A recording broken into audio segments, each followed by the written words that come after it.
Hello, in this video, we will learn about blockchain technology. When we see around us, many of the services we use are centralized. Like, for example, the banks.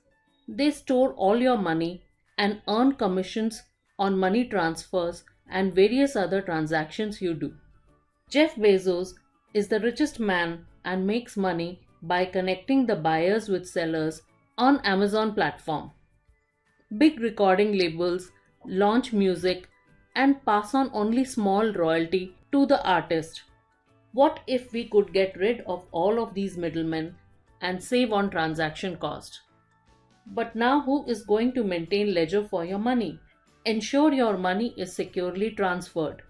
Authenticate the buyer or seller, or do record keeping, or own the contracts. That's where blockchain technology comes in. A blockchain, in its simplest of terms, is a distributed peer to peer public online record keeping that sits on the top of the internet. The information recorded in a blockchain can be anything like transfer of money, ownership, a transaction, someone's identity, an agreement between two parties, etc. These transactions are time stamped and recorded with an immutable cryptographic signature called as hash. Each transaction is linked to the previous transaction. Every time a set of transaction is added, the data becomes another block in the chain. The transaction is also duplicated onto multiple computers, which makes it difficult or impossible to change, hack, or cheat the system. So the three pillars of blockchain technology which have helped it to be so popular are decentralization, transparency, and immutability. The first pillar is decentralization. In blockchain, the information is not stored in central servers but is duplicated and stored in multiple machines on the internet. The second pillar is transparency. A person's identity is hidden via complex cryptography and represented only by their public address. So while the person's real identity is secure, you will still see all the transactions that were done by their public address. The third pillar is immutability. Means that once something has been entered into the blockchain, it cannot be tampered with. Let's look at some example of application of blockchain. Blockchain technology is used for cryptocurrencies or digital currencies such as Bitcoin and Ethereum. It is used for digital marketplace to coordinate between suppliers and customers. Example, storage, Rally Road, etc. It can be used for maintaining smart contracts where rules of the contracts are enforced in real time on blockchain. This eliminates the middlemen and adds a level of accountability for all parties involved. For example, Spotify uses MediaChain to ensure artists gets the money they deserve. Propi is a global real estate marketplace with a decentralized title registry system. Blockchain is also used for digital record keeping. For example, Illinois Blockchain Initiative has put in place measures to use a distributed blockchain ledger to enhance the security of birth certificates, death certificates, voter registration cards, social security numbers, and a lot more. Oculus anti-money laundering compliance platform uses biometric system to store identity information required for passports, driver's license, and other government issued IDs. Blockchain helps to identify identity thefts much easily. Let's take a look at how blockchain works end to end. Imagine that we have a person A sending some bitcoins to B. So A first broadcasts a transaction message to all the miners in the network. In that transaction, A gives the miner B's address and the amount of bitcoin he/she would like to send along with the digital signature and his and her public key. The miner uses that public key to validate that A is in fact the owner of those coins. Once the miners are sure that the transaction is valid, they can put it in a block along with many other transactions and attempt to mine the block. This is done by putting the block through a SHA-256 encryption algorithm. The miners also need to include the hash of the previous block. Once the block is mined, the miner broadcasts the newly mined block to all the other miners.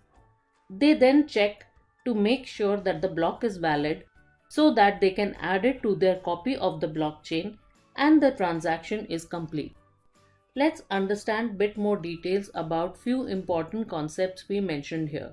Let's start with the block. A block is like a page of a ledger or record book.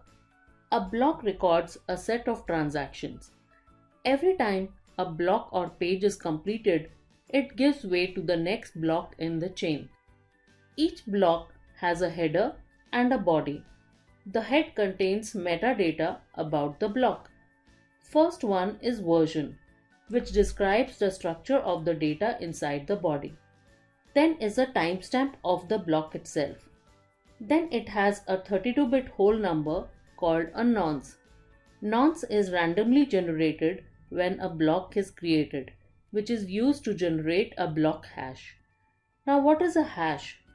To keep information secure, we need to encrypt our data. So we use a cryptographic function which generates an encrypted output of fixed length. The hash is developed based upon the information in the header. It also contains the hash of the previous block to effectively form a blockchain. This ensures no one can change the previous block too. The first block is called the Genesis block and it has 0 for the previous block hash. The body contains the data or transactions in the block. This is the data which you want to store. It could be a money transaction, a contract, etc. Let's look at miners. Miners are volunteers who validate new transactions and create new blocks on the chain through a process called mining. Why would they be interested in storing your transaction information? That's because they get some crypto tokens or currency for it. Miners work as auditors. They verify previous transactions to ensure that there is no double spending problem, which is that the person is not doing the same transaction twice, like spending the same money twice or selling the same piece of land twice.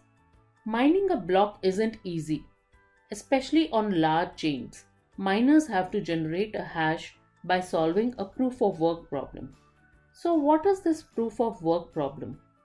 A proof of work is a consensus algorithm where miners have to solve complex cryptographic puzzle to publicly prove that it did certain amount of work to mine a new block.